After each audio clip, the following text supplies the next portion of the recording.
Hola hermanos, una vez más les saludamos desde sus hogares. Este primer domingo de un nuevo mes que el Señor nos permite llegar, y vamos a alabar a nuestro Señor, recordando sus maravillas, recordando sus misericordias, recordando su amor. Vamos a alabarle solamente a Él, al único Dios verdadero.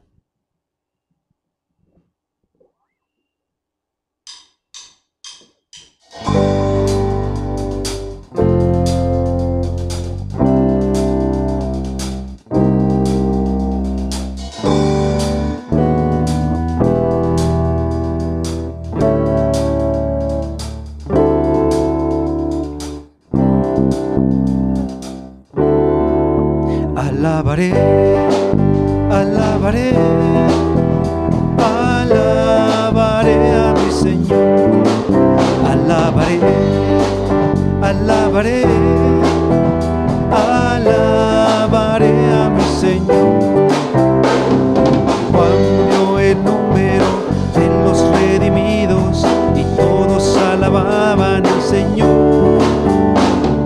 Unos oraban, otros cantaban, pero todos alababan al Señor.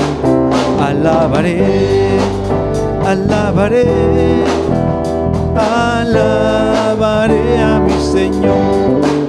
Alabaré, alabaré, alabaré a mi Señor.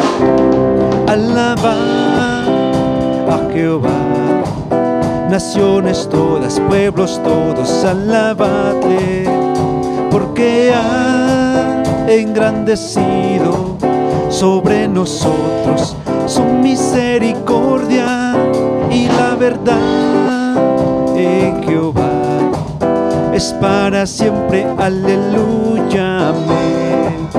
Y la verdad de Jehová es para siempre, aleluya, amén.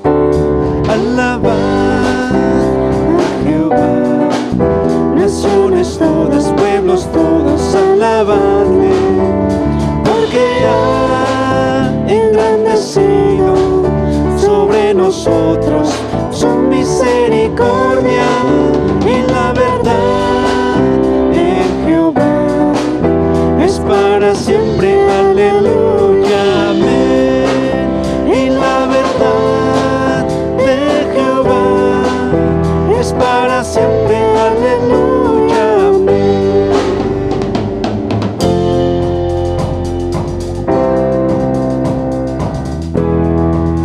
Yo tengo gozo en mi alma, gozo en mi alma, gozo en mi alma y en mi ser. Es como ríos de agua viva, ríos de agua viva, ríos de agua viva en mi ser. Yo tengo gozo en mi alma, gozo en mi alma, gozo en mi alma y en mi ser. Es como ríos de agua viva, ríos de agua viva, ríos de agua viva en mi ser.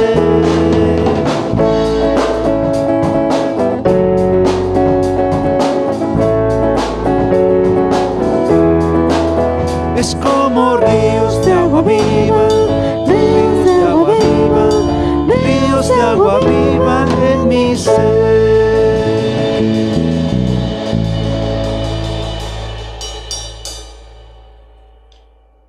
Y así es un gozo que el Señor nos ha dado en su Hijo Jesucristo. Aunque hay gozo en nuestros corazones ahora por el regalo y la gracia de nuestro Señor, este gozo que podemos disfrutar delante de nuestro Dios tuvo un precio, que es el sacrificio del Hijo de nuestro Señor Jesucristo.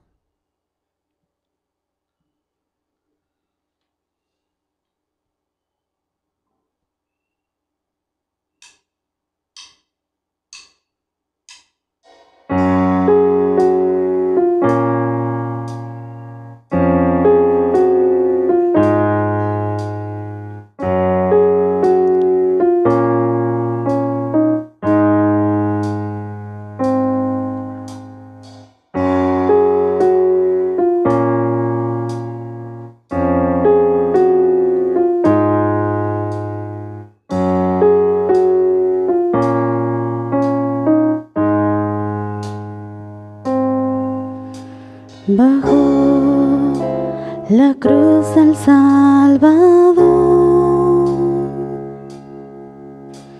Mi afrenta no se puede esconder. Brilló al fin la redención, su perfección mi cruz llevó, gracia tan gloriosa.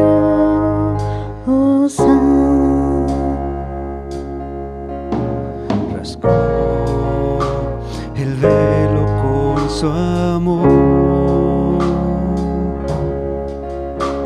corona de dolor llevó. La ley se dio a la libertad para toda la humanidad, gracia tan gloriosa.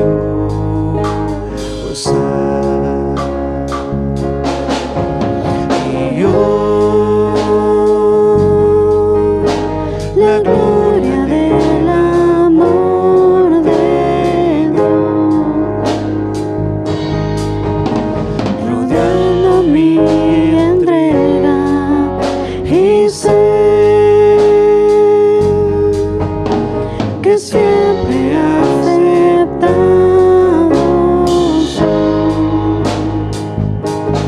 coronado en gloria, digno es el Señor de toda gloria, por siempre santo es el Señor, coronado en gloria, digno es el Señor de toda gloria, por siempre santo es el Señor.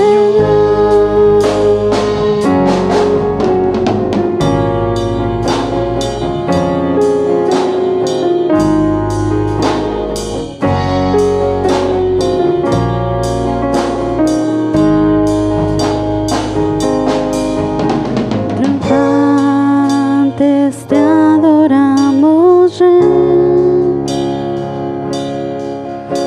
cantando al justo Dios te amó, y todo ojo le verá, no merecíamos su amor, gracia tan gloriosa.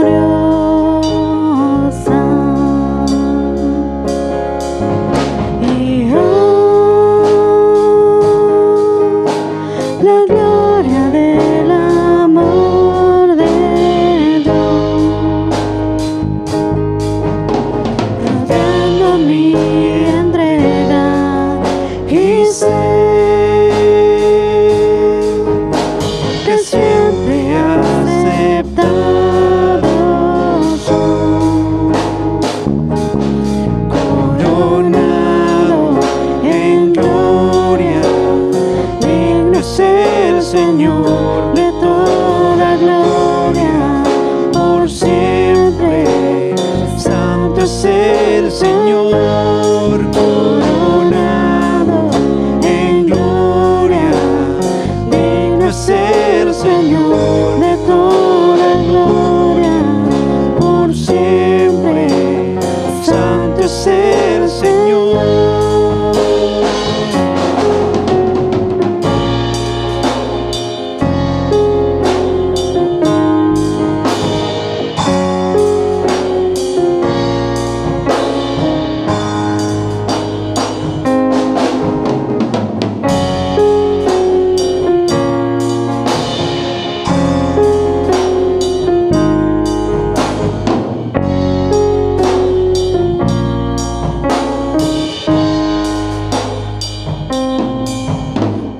Glorioso el día en que veré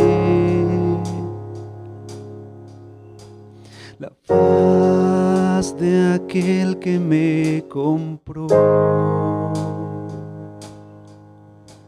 Caeré postrado a sus pies y eternamente reinaré. Gracias gracia tan gloriosa,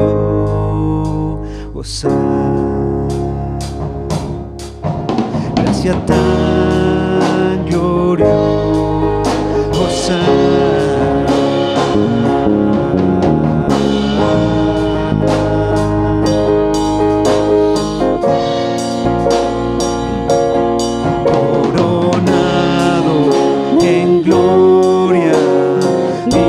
El Señor de toda gloria, por siempre.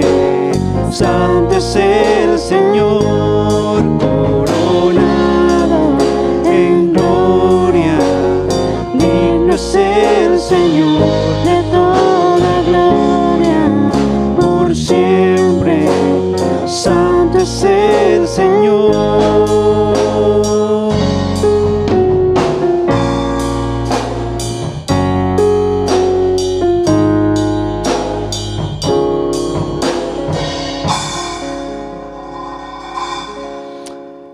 Y así es, hermanos, es gracias a su gracia tan maravillosa, tan infinita, que nuestro Señor bajó para morir en nuestro lugar, en aquella cruz. Pues nuevamente, hermanos, es un gusto y un gozo grande poder saludarles por este medio y compartir la palabra de Dios con cada uno de ustedes, esperando una vez más que llegue ese día que podamos ya reunirnos como iglesia en este local y disfrutar de las alabanzas, viendo nuestros rostros y escuchando la palabra todos unidos. Vamos a continuar con nuestro estudio de cada domingo. Estamos en Mateo capítulo 21 y vamos a ubicar el versículo 18. Vamos a ver esta parte del 18 al versículo 22. Mateo 21, 18 al 22. La semana pasada estuvimos viendo la purificación del templo, cuando nuestro Señor entró al templo y empezó a sacar a todos los vendedores y compradores, a los cambistas y toda la gente que estaba allí, comenzó a sacar y de esta manera limpiar el templo. Estos dos pasajes que vamos a ver, cuando digo dos, considerando lo que vimos la semana pasada y lo que vamos a ver este día, sucedieron en el mismo día. Dice Mateo capítulo 21, versículo 18, por la mañana, volviendo a la ciudad, tuvo hambre. Está hablando de nuestro Señor Jesús. Y viendo una higuera cerca del camino, vino a ella y no halló nada en ella, sino hojas solamente, y le dijo, nunca jamás nazca de ti fruto. Y luego se secó la higuera.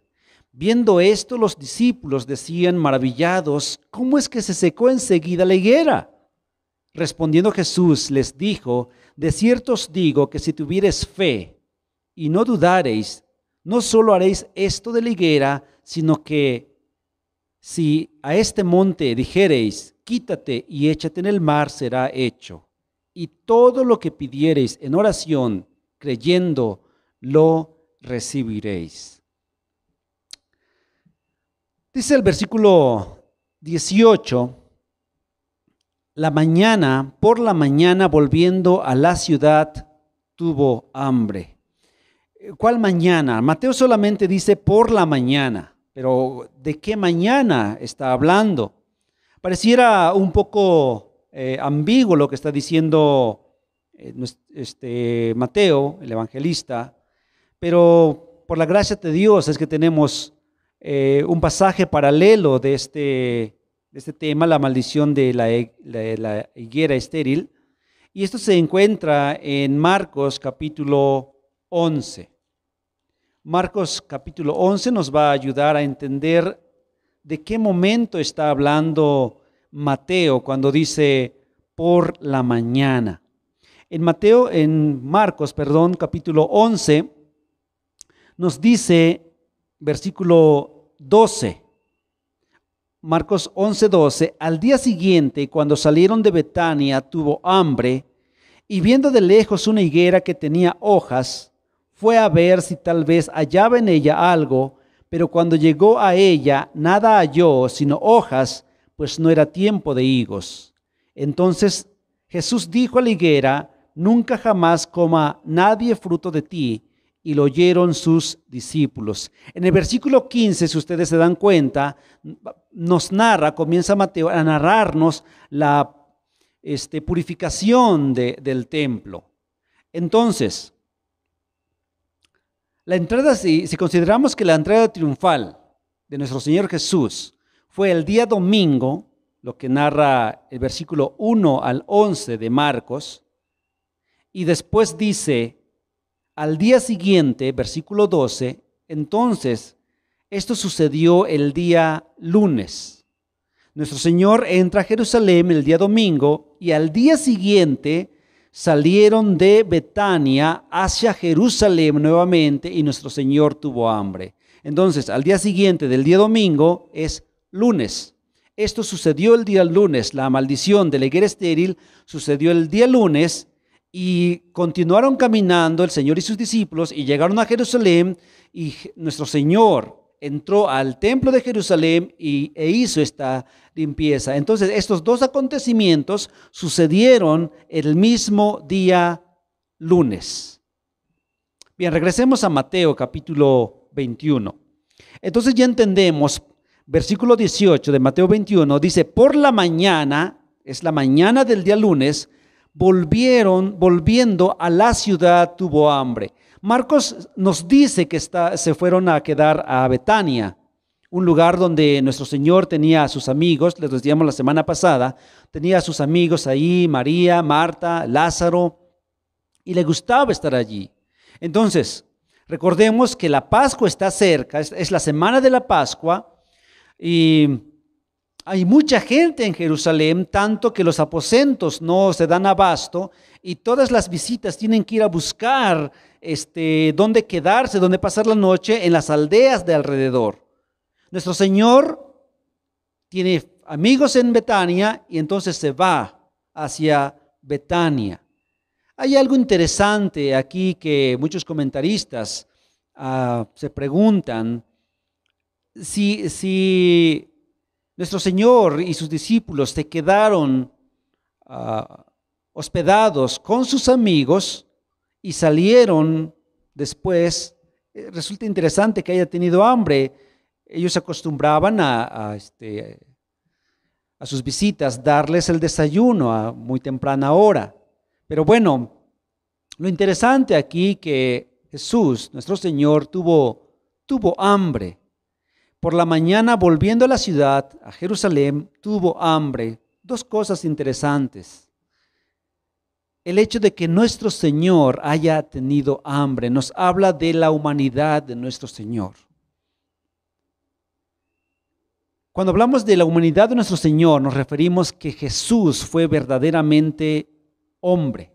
Cristo es Dios y completamente hombre. Entonces vemos que tuvo la necesidad, como cualquiera de nosotros tiene la necesidad de pan. Tuvo hambre.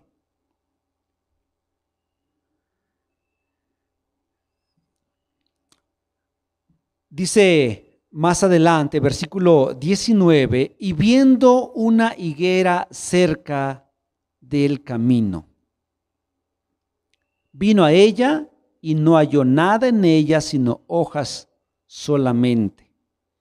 En Palestina, en esta región, eran comunes los árboles de higo. Generalmente daban fruto en esta región 2 veces al año, pero en algunos lugares daban fruto todo el año. Una característica de una higuera que tenía frutas eran las hojas. Por eso vemos en Marcos que nos dice que vio una higuera que tenía hojas. Una forma que los hombres, las personas en esa región podían saber si una higuera tenía frutos es que tenía hojas. Si tenía hojas, seguramente tenía frutos. Entonces, como acabo de decirles, las higueras generalmente daban fruto 2 veces al año. Marcos nos dice que en esa época no era una época en que dieran frutos los higos. Pero nuestro Señor y sus discípulos sabían que había higueras, que daban fruto todo el año. Y una característica, vuelvo a mencionar, de una higuera que tenía frutos eran sus hojas. Por eso Marcos dice, vio una higuera que tenía hojas. Entonces, seguramente nuestro Señor y sus discípulos pensaron, bueno, tiene hojas, no es época de fruto, no es época de que las higueras den fruto, pero esa higuera tiene hojas. Se acercaron con la esperanza de que tuviera frutos porque tenían hambre. Entonces, nuestro Señor se acerca al árbol, pero al estar cerca de él no vio ningún fruto, sino hojas solamente, dice el versículo 16. Y le dijo, nuestro Señor le habló a la higuera y le dijo, nunca jamás nazca de ti fruto. Y luego se secó la higuera. Mateo narra este acontecimiento como si fuera en el mismo instante, en el mismo día que se secó la higuera. Pero Marcos nos dice que fue hasta el día siguiente. Regresamos a Marcos capítulo 11 y dice en el versículo 20, quiero leer nuevamente el versículo 12, Marcos 11, 12. Al día siguiente, cuando salieron de Betania, tuvo hambre. Al día siguiente, está hablando del día lunes. Versículo 20, y pasando por la mañana, o sea, la mañana del día martes, y pasando por la mañana, vieron que la higuera se había secado desde las raíces.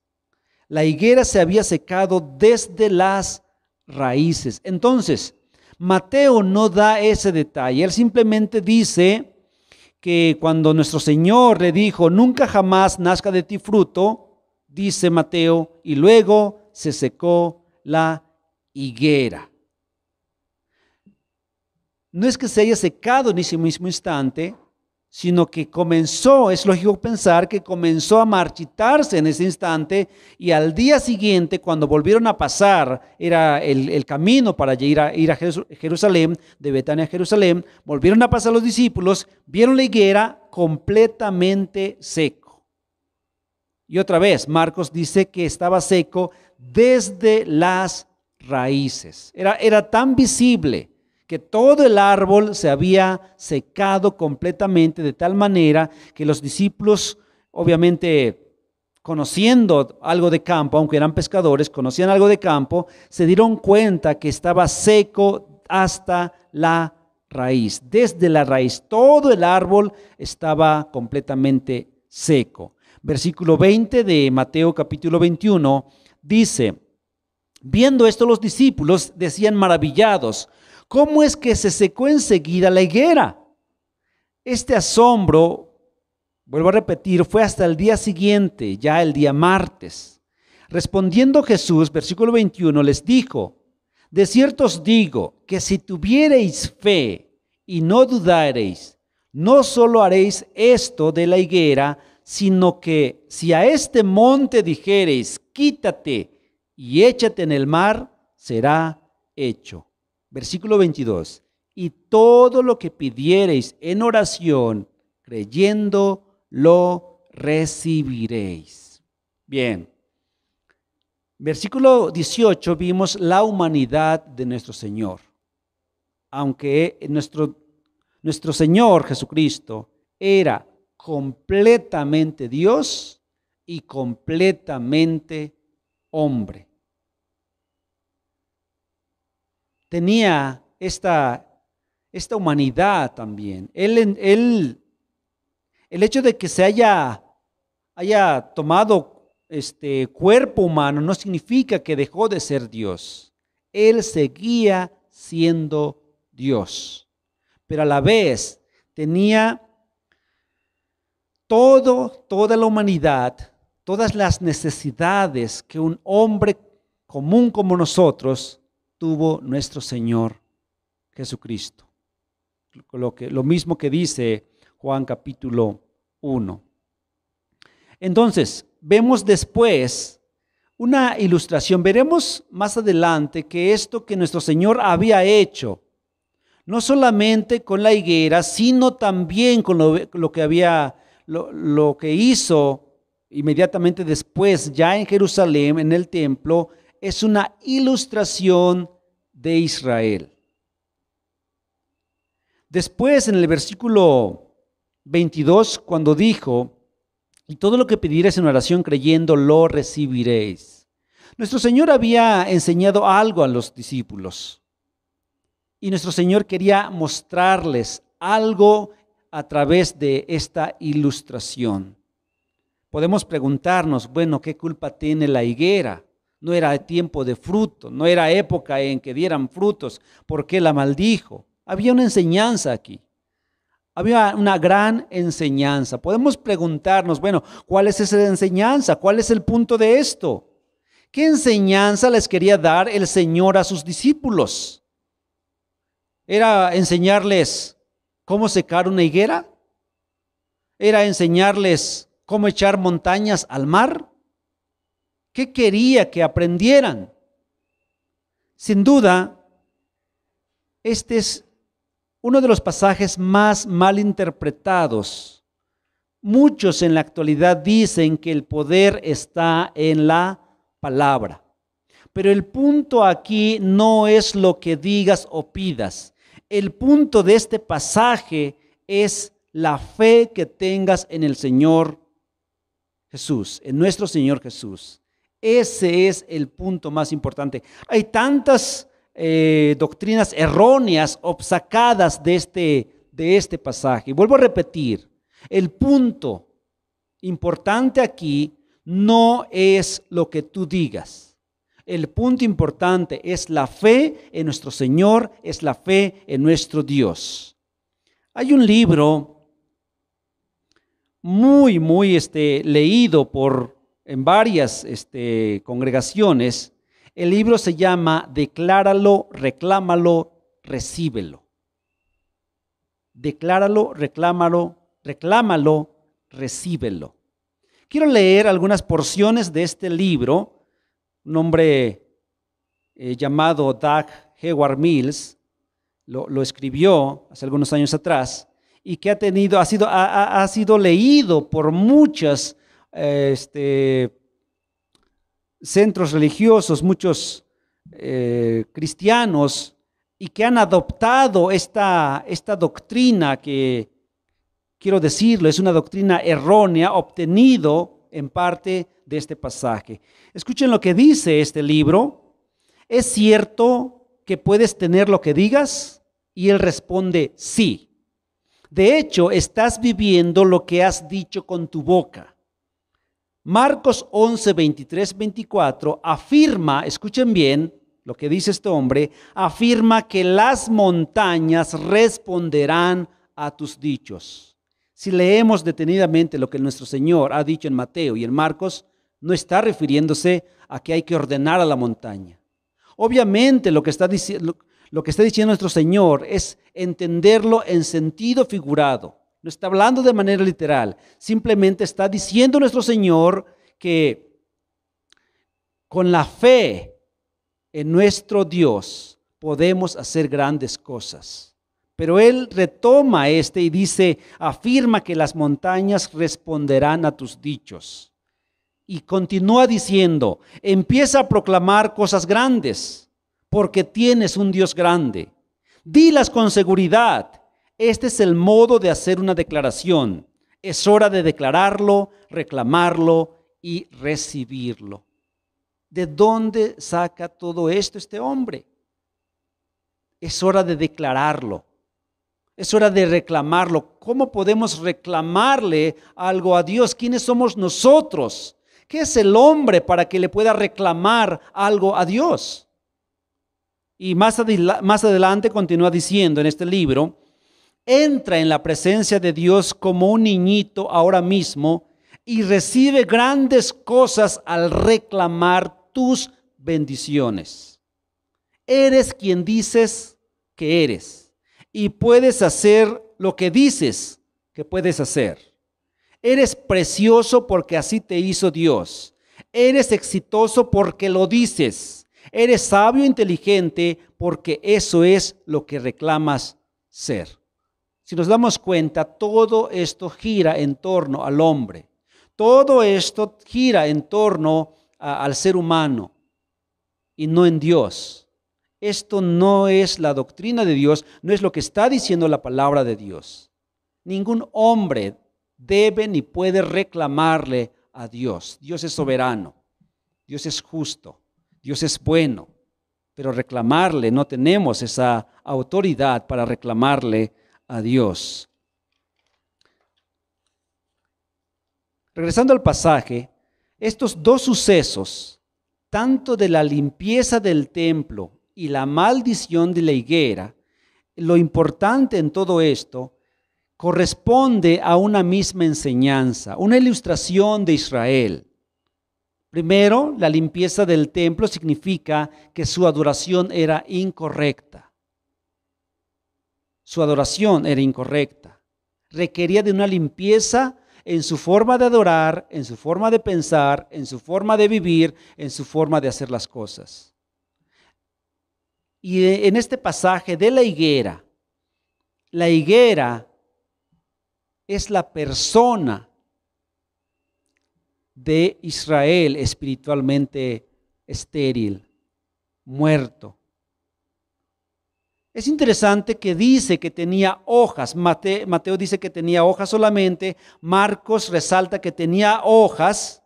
Y cuando se acerca al Señor solamente vio eso, hojas. También significan la religiosidad que representaban estos judíos. Una religiosidad externa de Israel. Su falta de fruto, la falta de fruto de esta higuera también personificó la falta de fruto de Israel. Simbolizó la esterilidad espiritual de este pueblo de Dios. El apóstol Pablo describió más adelante en Romanos capítulo 10, diciendo que sus compatriotas judíos, que sus hermanos judíos sí tenían celo de Dios, pero no conforme a ciencia, es decir, no conforme a la voluntad de Dios. Una forma de piedad, pero sin poder divino. Un hermano dijo: el fruto siempre es una señal de salvación, de una vida transformada en la cual actúa el poder de Dios. Y esta frase me encanta, dice: la correcta relación de las personas con Dios se evidencia por el tipo de fruto que llevan. La correcta relación de las personas con Dios se evidencia por el fruto que llevan. Jesús declaró: no puede el buen árbol dar malos frutos, ni el árbol malo dar buenos frutos. Quiero terminar con esta reflexión, hermanos. Israel necesitaba tener una limpieza en todo su ser. Estaba estéril, muerto espiritualmente, estéril espiritualmente y no podía llevar frutos.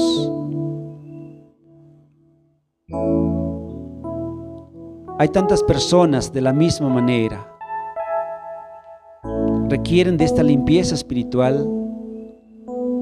Requieren que en verdad puedan llevar frutos para la gloria de Dios. no frutos propios. Decía alguien también, un árbol no puede comer de sus propios frutos. Un árbol da frutos para que otros disfruten. Y ese es el principio. Es bueno que meditemos qué tipo de frutos yo estoy llevando. ¿O soy como Israel, estéril, sin fruto, muerto? ¿Simplemente me adorno con las hojas, con la religiosidad? ¿Simplemente me adorno con lo que digo, pero no con lo que vivo? Estoy lleno de hojas que al final no sirven de nada si no llevo frutos. Regresemos a su palabra. Regresemos a este principio de humildad, de amor, de humillación ante nuestro Señor. Y que Él haga la obra en cada uno de nosotros. Oremos. Padre, gracias por tu palabra una vez más. Gracias porque día tras día tú nos alimentas con ella. Ayúdanos a entender correctamente tu palabra por medio de tu Espíritu. Y una vez que hayamos entendido correctamente, Padre, ayúdanos a vivirlo.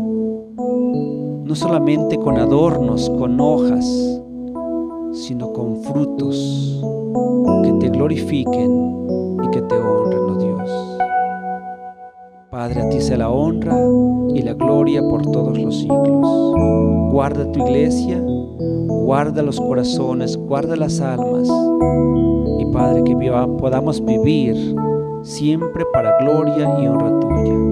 En el nombre de Jesús oramos. Amén.